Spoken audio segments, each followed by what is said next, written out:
Hello, tubers and tubettes. This is David in Northern California, and this video is for California Dreamin'.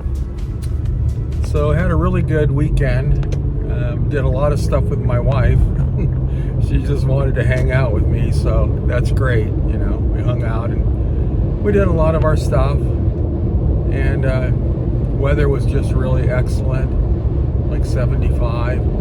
Now today the weather is shot up. It's going to be 90 today. It was actually cool on Saturday, and so we didn't have too much to do. But you know, we went to quite a few meals and stuff like that. So that was nice to get out of town. But today, what I wanted to talk about was my diet, because I haven't talked about it too much. Oh, hang on here.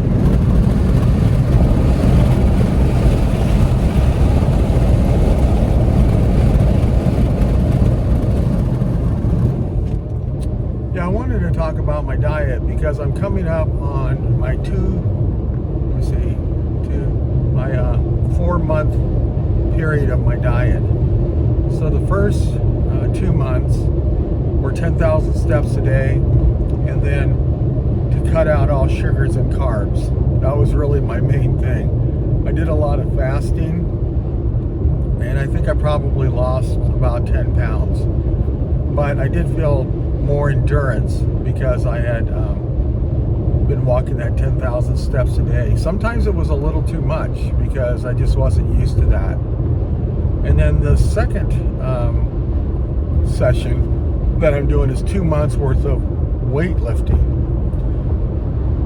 Now in the weightlifting, I allow myself to eat sugars and carbs because I need it just to get in there to be motivated enough to lift up the weights.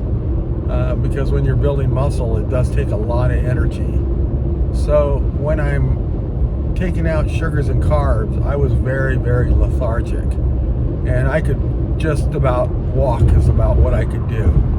I mean, I was doing some treadmill and some elliptical and also some bicycling, but I could tell I'm just dragging my butt because there's no energy in there. And so it forces your body to, you know, use your fat that was stored up, and it did work.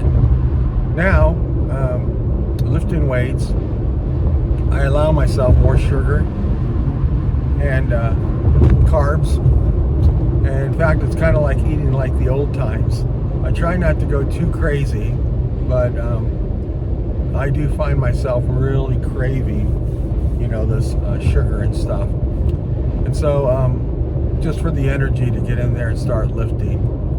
But I did get some big results in terms of my arms and my legs, especially around my knees to help support my joints and my elbows.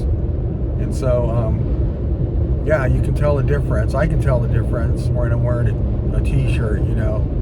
If I wear a normal size t-shirt, you can tell with the arms, they're getting bigger. But now what's going to have to happen is I've got to go back to my weight dieting program.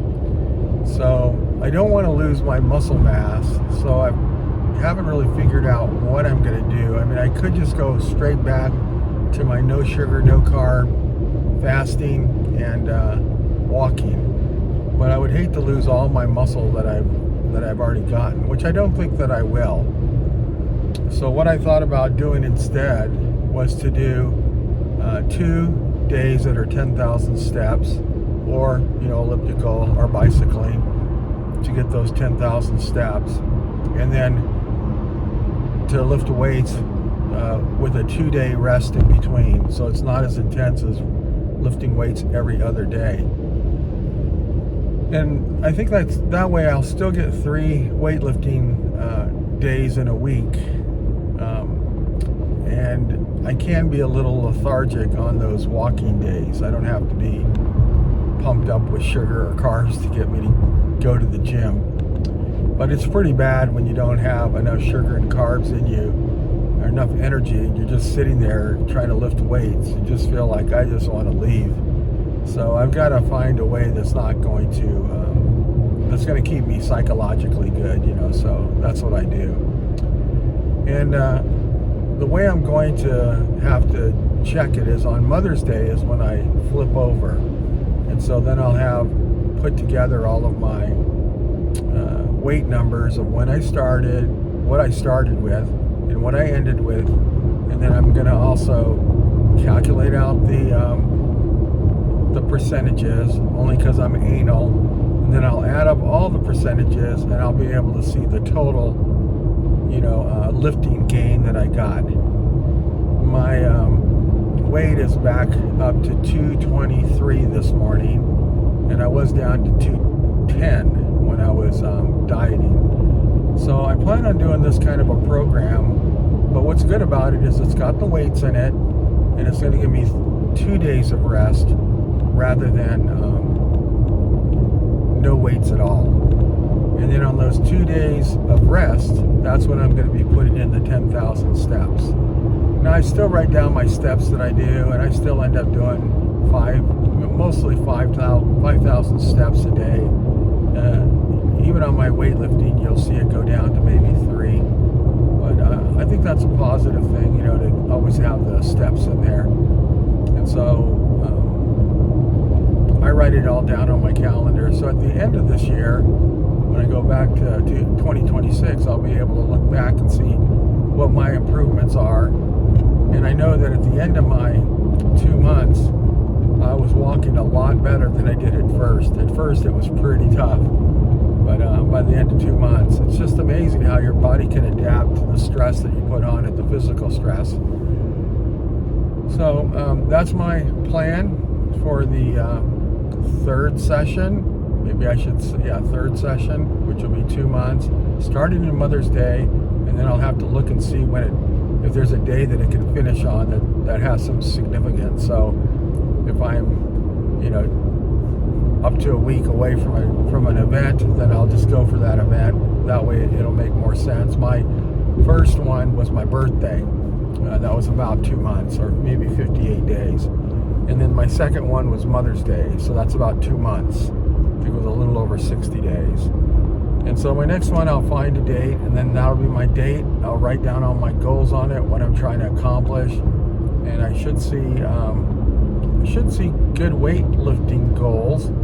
But I'm already went up quite a bit from when I first started. When I first started, it was really hard to lift any weight, but now I can really tell that there's a difference on it. The pool season, I'm a pool salesman, so that's going in full force too. So I have to be careful because I'm going to get overwhelmed with pool sales leads, and I have to be careful. I don't want to be like I was in the old days where I would sell 100 pools a year. Yeah, it was great money, but I was completely wore out. So goal is to sell 30 for the year, and I've already sold 10, and it's just May. So I've got to be careful about that. And it is nice to have some extra money all of a sudden coming in, and I am buying some things for projects that I'm doing, which are polyester epoxy setting and platinum silicone molding. I'm doing some of that, so it's I like it. It's fun. And then of course, working on my projects. They're working on my 85 van. That's on my Bat Builder channel, and we're still getting the front end done. I know he just got buried, but I'm really happy because I ended up scoring a really good set of bumpers and a really, really, really nice generator that runs off of propane. And I got 3 propane tanks, so I'm really excited about that. Well, thank you very much for finding me. Subscribe if you can, and I hope you guys have a great day. I'll talk to you soon. Bye-bye.